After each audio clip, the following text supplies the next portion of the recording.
저 두 번째 우리 노미애 선생님과 그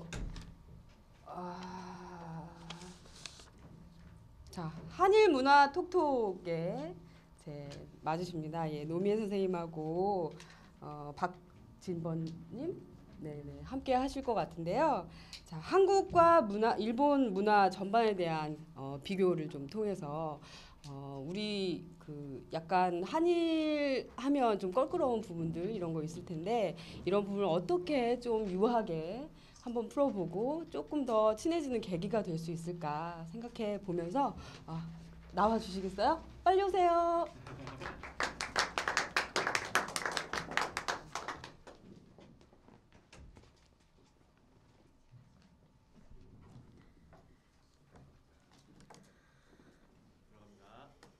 네, 꽃이 핀 걸 보셨나요? 못 보셨다고요? 이제 미의 한일문화 톡톡이 현해탄의 꽃을 피웁니다. 현해탄의 꽃을 피우자 미의 한일문화 톡톡. 안녕하세요, 노미애입니다. 얼마 전 IS에게 일본인 2명이 살해됐어요.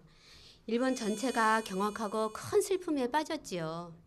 정말이지 사람의 생명을 소홀히 하는 세력은 이 세상에서 사라지면 좋겠어요. 신념이든 종교든 생명만큼은 더 소중한 것은 없다고 생각합니다. 또 인종에 상관없이 모든 생명은 다 귀하고요. 그리고 어떤 삶을 살았든 죽을 때만큼은 그동안 사느라고 수고했다고 칭찬해주면 좋겠어요. 오늘은 일본 장례문화 이야기를 하려고 하는데요. 장례문화 이야기를 하려니 먼저 우리나라 연극 염쟁이 유씨와 일본 영화 굿바이가 생각나네요. 모두 고인을 저 세상으로 보내는 염쟁이의 이야기를 다루었지요. 서양 사람들은 동양의 염이 마음에 들었나 봅니다. 미국은 2008년 일본 영화 굿바이에 아카데미 외국어 영화상을 주었어요. 정성껏 고인의 몸을 씻기고 옷을 입히고 화장해서 보내는 영화 장면들을 보면서 정말 고인에게 그동안 수고했다고 칭찬해주는 듯한 느낌이 들었어요. 일본 염쟁이가 참 멋있다는 생각까지 들더라고요. 그런데 솔직히 좀 고의적으로 감동을 자아내려는 듯한 느낌도 없지 않아 있었어요. 전에 들은 친구 이야기도 생각나고요. 우선 노래 한 곡 듣고 더 얘기해요. 이 노래의 노랫말은 마릴린 몰로 장례식 때도 9.11 테러 일주기 때도 낭독해서 유명해졌는데요. 아키카와 마사후미의 센노 카제니 나떼입니다.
우리나라에서는 이 노래를 누가 불렀죠?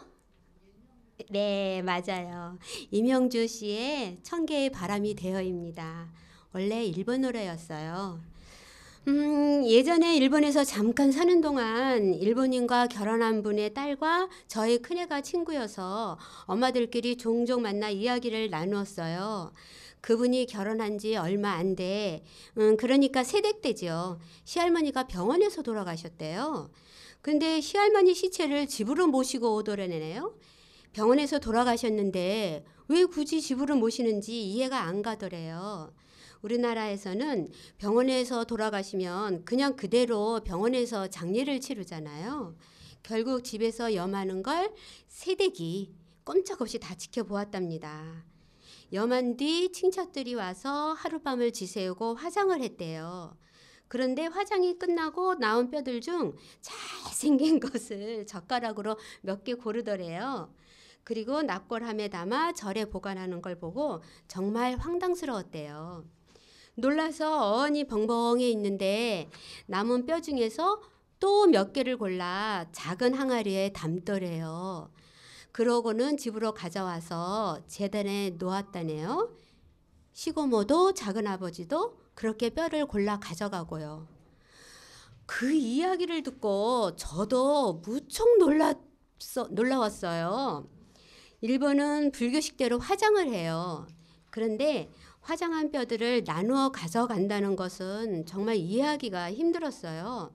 처음에는 아무리 죽은 사람이라도 몸을 갈기갈기 찢는 것 같아 참 받아들이기 어려웠지요. 이런 걸 문화 충격이라고 할까요? 그런데 이런 경우를 일본의 일반적인 장례 문화라고 볼 수가 없다는 이야기도 있어요. 식구들마다 고인의 뼈를 나눠가는 집도 그리 흔하지 않고요. 일본은 동에서부터 서까지 길쭉해 지역마다 풍습들이 조금씩 다르대요. 해서 일본인 친구 6명에게 편지를 내서 실제로 자기가 경험했던 장례 얘기에 대해 이야기해달라고 했어요. 편지 내용은 맨 나중에 소개해드릴게요. 그 전에 먼저 제 고민 좀 들어주세요. 제 고민은 노래를 듣고 와서 들려드리겠습니다.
김광석 노래는 늘 사람 마음을 뭐라고 할까 착 가라앉게 하네요.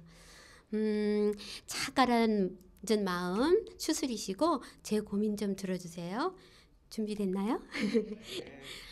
아이고 웃을 것도 아닌데 이제 제 고민을 말씀드릴게요. 작년 봄에 친정아버지가 돌아가셨어요. 평소 아버지는 의대에서 자신의 몸이 실험용으로 쓰이기를 원하셨어요. 해서 아버지의 소원대로 시신을 가톨릭 의과대학에 기증했지요. 분명 아버지의 몸이 장기별로 나눠졌겠죠. 그걸 생각하면 참 가슴이 아파요. 해서 나중에 화장할 때는 절대로 아버지 뼈는 온전하게 납골함에 안치할 생각입니다. 살아생전 워낙 고생하신 우리 아버지 저 세상에서라도 몸 상하셨으면 하거든요. 그런데 미국에 사는 여동생이 아버지 뼈 몇 개만 빼서 자기네 집에 모시고 싶다네요. 해서 고민입니다. 처음에는 절대 안 돼 했는데 점점 마음이 흔들리네요. 워낙 아버지와 여동생이 가까웠거든요. 집에 모시고 매일 그리워하고 싶은 마음 모르는 것도 아니에요. 어떻게 하면 좋을지 모르겠어요. 이 대목에서 제가 우는 건 아니었거든요. 근데 왠지 가슴이 격해지네요. 이거 다 김광석 노래 때문인 것 같아요. 참고로 저희 친정 종교는 천주교예요. 아버지 생각이 나면 언제든지 성당에 가서 기도하면 늘 만날 수 있다는 게 천주교잖아요. 그런데도 뼈가 꼭 옆에 있어야 하나요? 우리네 정서로는 안 될 것 같은데 이걸 어떻게 하면 좋을지 모르겠어요. 여러분께 일일이 여쭙는 건 좀 시간상 그렇고 한번 것으로 알아볼까요? 찬성하시는 분, 네, 손 들어보세요. 이렇게 많으세요? 의외로 찬성하시는 분이 많네요. 감사합니다. 그럼 제 고민은 해결됐으니 노래 한 곡 듣고 1번 편지 소개해 드릴게요.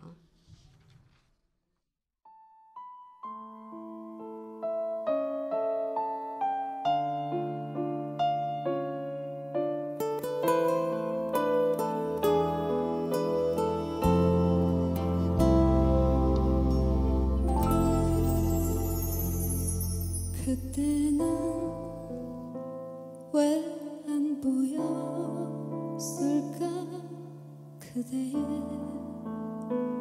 무거운 발걸음 차디찬 빈잔을 뜨거운 눈물로 채우신 아버지 그때는 나 왜 몰랐을까 그때는 왜 외면했을까 어두운 집 앞 마당 한켠에 죽으려 앉으신 아버지 애써 노래가 가슴을 후벼 파요. 노래말이 완전 제가 불어연녀였거든요. 예, 노래말이 완전 제 말 같아요. 일본에서 온 편지는 모두 6통인데요. 한국어로 보내신 분도 계시고 일본어로 보내신 분도 계셔요. 남자가 1분이시고 여자가 5분이십니다. 연세는 50대에서 70대시고요. 6통 다 소개시켜드리면 너무 시간이 걸리니까 요약해서 몇 통만 소개해드릴게요. 먼저 구노리 야스히코 씨의 편지입니다. 그분은 도쿄에 사세요. 일본 편지는 제 목소리만 들으시니 좀 그럴 것 같아서 여기 오신 분한테 부탁할게요.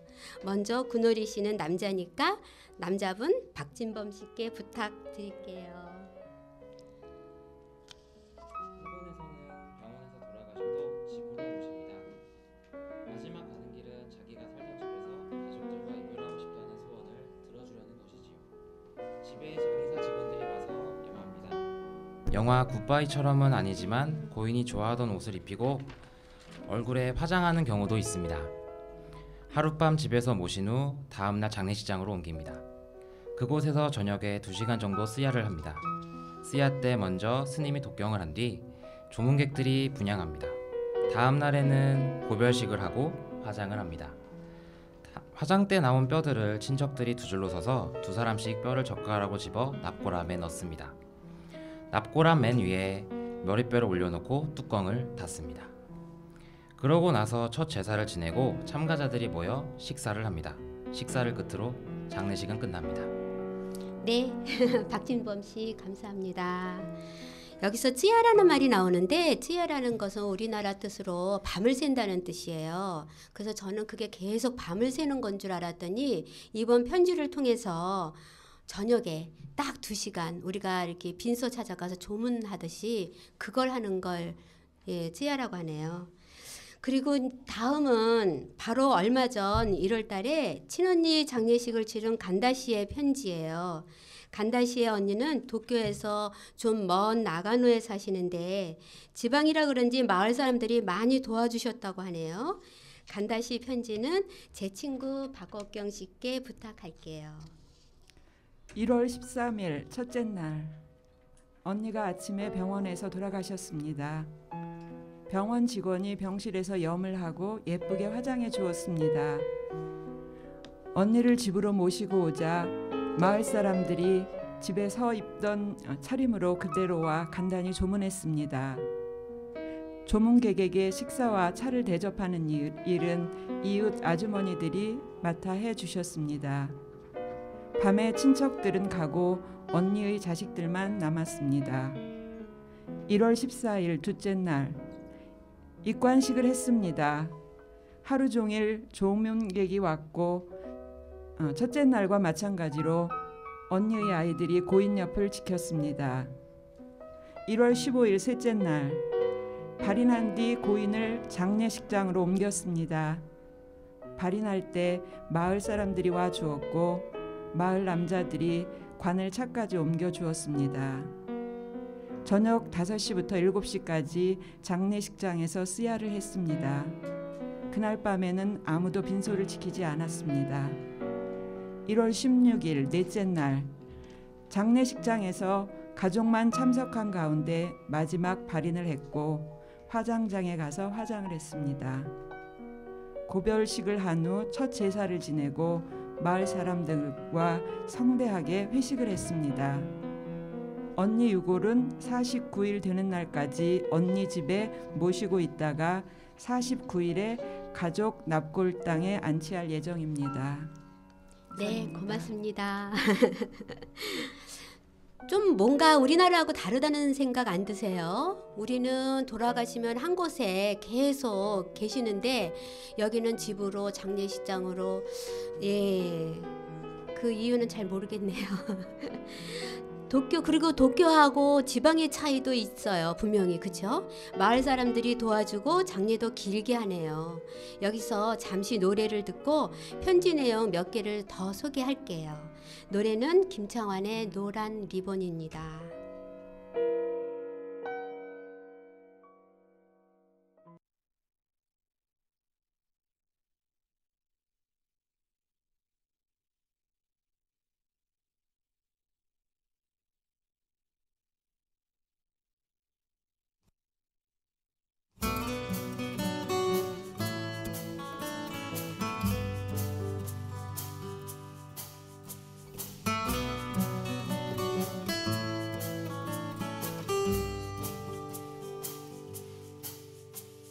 너를 기다려 내가 보고 싶어 교문에 매달린 노란 리본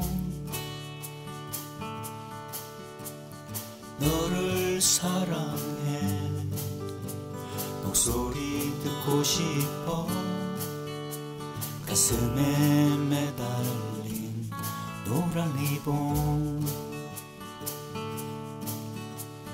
푸른 하늘도 초록나무도 발짝 핀 꽃도 장식품 같아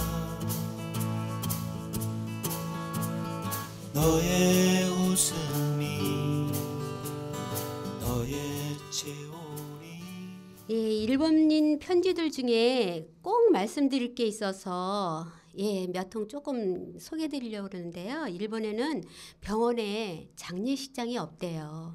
그게 일본인들이 한국 장례 문화의 제일 좀 이상한 부분이라고 그러네요. 장례식 날이 또 흉한 날이면 그러니까 왜 길일 입고 왜 이사 갈 때 손 보는 거 있잖아요. 그때 아주 그 흉한 날이면 장례식을 안 한대요. 연기한대요. 장례식은 가족들끼리만 하고 나중에 추모회를 열어서 그때 손님을 부르는 그런 경우도 있대요. 또 돌아가시기 전에 아예 먼저 지인들을 불러서 임종 파티를 열고 장례식은 나중에 가족끼리만 하고요. 유골을 나누는 아까 제가 여쭤봤던 거 그런 분골은 희망하는 집에서만 한다고 하네요. 이러고 보면은 일본이나 한국이나 장례 문화가 변하는 것 같아요. 일단 전문 장례식장을 이용하는 경우가 늘어나고요. 아예 장례식을 생략하고 직접 화장하는 경우도 점차 늘어나는 듯 합니다. 그리고 엔딩 노트니 엔딩 음악회니 생을 마감하는 방법도 다양해지고요. 생을 어떻게 마무리할지에 대해서는 또 다른 기회에 이야기하기로 하고 오늘 장례에 대한 이야기는 여기서 마무리 짓기로 하지요. 장시간 심각한 이야기를 많이 했더니 머리가 좀 무겁네요. 그래도 왠지 뿌듯한 느낌이 들지 않나요? 저만 그런가요? 저만 긴장하고 괜히 목소리 가라앉히고 떠들어서 그런가 봐요. 여하튼 마지막 노래 나갑니다. 지금까지 처지는 노래만 들었다고 저기 계시는 분이 좀 신나는 노래를 듣자고 하시네요. 해서 다음 개국방송 때 그 주제와 상관 있는 노래 나갑니다. 추가열의 행복해요. 이 노래 듣고 우리 모두 다음 시간까지 아자아자 열심히 살다가 개국 때 만나요. 정말 행복해요. 말할 수도 있어서 들을 수도 있어서 사랑할 수 있어서 정말 행복해요. 이 중에서 하나라도 내게 있다면 살아있다는 사실이죠. 행복한 거죠. 살아있어 행복해. 살아있어 행복해. 네가 있어 행복해. 정말 행복해요.